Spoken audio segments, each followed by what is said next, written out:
You've got a great idea, Chris Brockman. I don't say that very often. Oh, come on.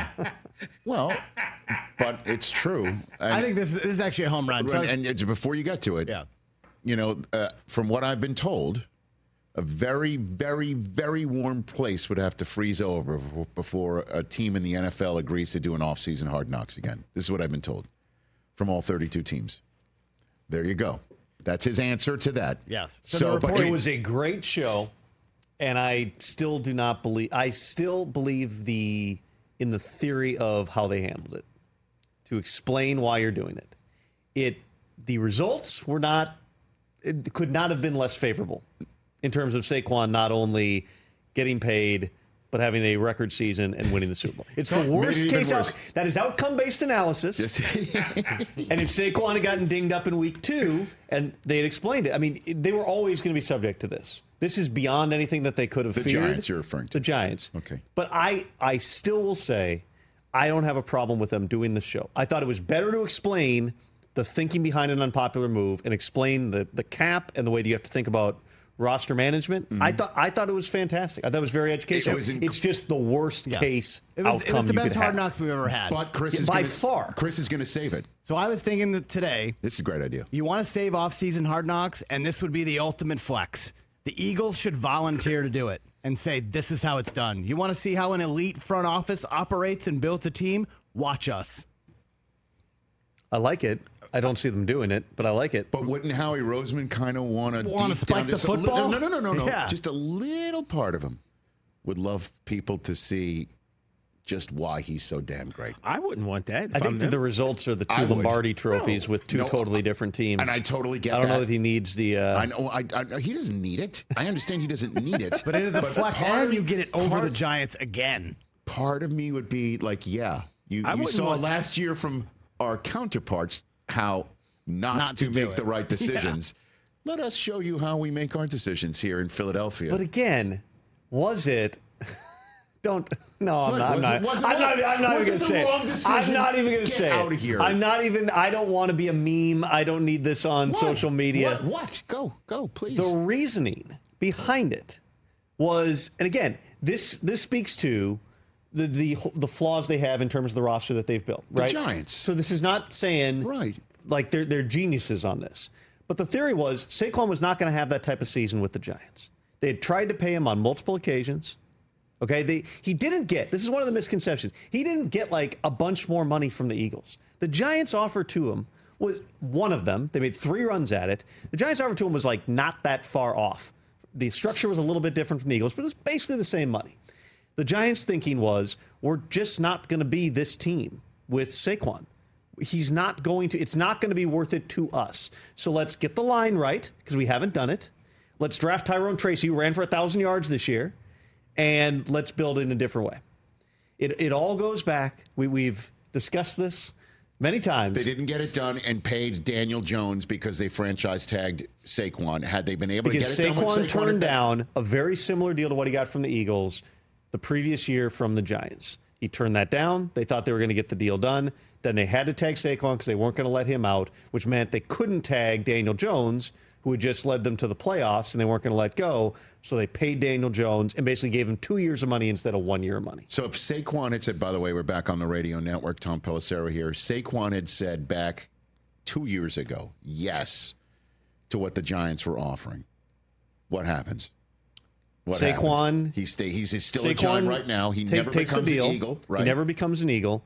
Daniel Jones, let's just say, for argument's sake, Daniel Jones has the same season that he did in 2023, where he gets hurt. Yes. And he's probably gone. It all went to crap. He's somewhere else in 2024, probably as a backup quarterback. Right.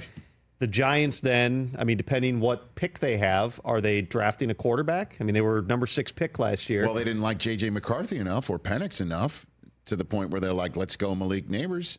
But are you in a position then when you feel like, because you're not committed to Daniel Jones, well, we need a guy. So you don't do that. Let's do whatever we can to trade up. Let's give up even more. Let's make sure we move up. I don't think, and you know that. There's not a deal on the planet. I don't think. There's always no. There's always a deal. Short of the Ditka gave up the whole damn draft, that the Bears would have moved off of Caleb, that the Commanders would have moved off of Jaden Daniels, or the Patriots would have moved off of Drake May. The Patriots listened. The Patriots listened. The Commanders listened very briefly, but they weren't going to move. The Patriots really listened. It went all the way up till draft day. I think I reported about 2 hours before the draft, Patriots are staying put, which clearly was for Drake May. But they at least considered it. And if you got a transformational type of offer, maybe you're feeling like it is the right thing to do, and you're setting yourself up for the future. I don't know that, but I'm saying if you're asking me to game this out, yes, in the butterfly effect of this whole thing, which affects Super Bowl 59 results, right? Yes, March of 2023. Yes, Saquon takes the deal. He's signed up for multiple years. Daniel Jones franchise tagged. Daniel Jones, again, if the season plays out the same, goes elsewhere in 2024. Giants either are in the quarterback market. Maybe they sign Kirk Cousins. Maybe they trade for somebody. Maybe they trade up and get Drake May. But you already have Daniel Jones there, and you're paying him. So you're less aggressive going, let's try to max it out. Let's push Daniel Jones. Let's get something out of him. That's how this entire thing played out. I mean, it's just, I get it. I get what it looks like. And I'm not sitting here as like, defending the Giants. All I'm saying is the theory of it and how it played out. It went back to Saquon deciding not to take a deal that was very close to what he took a year later from the Eagles. And if you set aside injury risk and time value of money and everything else, you'd say, obviously, this all worked out for Saquon because he went, got the same deal, won a Super Bowl, and is playing better than ever. Does he ever have a season like that with the Giants based on how they're currently constructed? I don't know. And that's the part that, that is on the Giants. And the offseason Hard Knocks would have been about the decision to make about Daniel Jones. It would have been instead about Saquon Barkley. They would have been talking about getting a quarterback, but they actually would have done it. I mean, how much of that show was dedicated toward them evaluating all the other quarterbacks through the course of the offseason? Hey, man, that's when Brockman, you came in to work after seeing Drake May on the whiteboard with Brian Daboll. You're like, I want that kid. Yeah, done. And a whole bunch of people were saying that, too. That's why it was such an incredible offseason. It was amazing. So you think, again, somebody should go to Howie Roseman. Somebody from NFL Films and Mount Laurel should take a visit after the parade. It's all dying down now. Hey, Howie, we want you to show everybody what it's like to do your job. And I think you should say yes. The ultimate flex. On top of what the Giants did this past year. I mean, the problem with Hard Knocks for so long has been the good Hard Knocks are the ones where things happen. And so many teams have gone out of their way to make sure nothing happens, that there's no subject on the show. There's no cuts on camera. There's no controversy. Yeah. It's like, let's go on a fishing trip with these two players for a day. I mean, that's kind of what they're left with. And they do a great job, and it looks good, and it sounds good. You might as well call it soft knocks. Rich, call Ken Rogers, make the pitch, tell him our idea, and make it happen. You have the power to help facilitate this. What am I to do? Call Ken Rogers or whoever else at Films and make it happen. They'll do it. I mean, they want to do it. Just put the bug in their ear. Especially since, like I said yesterday, this is a sore subject, which is why you didn't say a word when you were sipping your coffee before. Because NFL Films wants to be in the position of being known as an irritant or too much of a fly on the wall or creating problems for any of the 32-member clubs. They want to be in that position 0.0% of the time. That is not what they're there for. They are there to serve fans, and they are there to get the NFL in front of people in a way that makes you want to get more of the NFL. That's their mantra. That's what the Sables created this for, is the access and all of that stuff. So they don't want to be in a position of like, boy, you really messed with a team, and let alone a team of the Maras. That's like the last thing they want to do. Well, and the NFL Film still does a phenomenal job. Incredible. It's visually, it's stunning. The AFC North Hard Knocks was stupendous. Right. It's the teams that have curtailed some of the access and some of the insight to the point that, there are times where you can tell they're just not going to allow anything on camera. I mean, you think back, what would have been the best ones in the last decade? The Browns one, where Hugh Jackson and Todd Haley are arguing in staff meetings. That was phenomenal TV. Get a GD snack. See, that's the stuff that you go, all right, that should not have been on TV. The Giants, I have no problem with it. They weren't killing each other. Our radio audience taking off. Thanks, Tom Pelissero. Chris DiStefano coming up. We have another couple minutes. Go for it. Keep going. Oh, I know. The Giants didn't. I thought the Giants came across very well. In the moment, okay? If Saquon goes and gets hurt, I know. If Saquon goes or doesn't even have the season that he had. What did Saquon run for the year before? 900 yards with the Giants? Well, after he was given the difficult to reach incentives for him to say, I'll stay put. Well, they weren't even difficult to reach. They were impossible to reach. They required them to make the playoffs. That was the problem with those incentives. 962 yards. 962 yards. So you tried to pay him 3 different times. He's given you every indication he doesn't want to be there.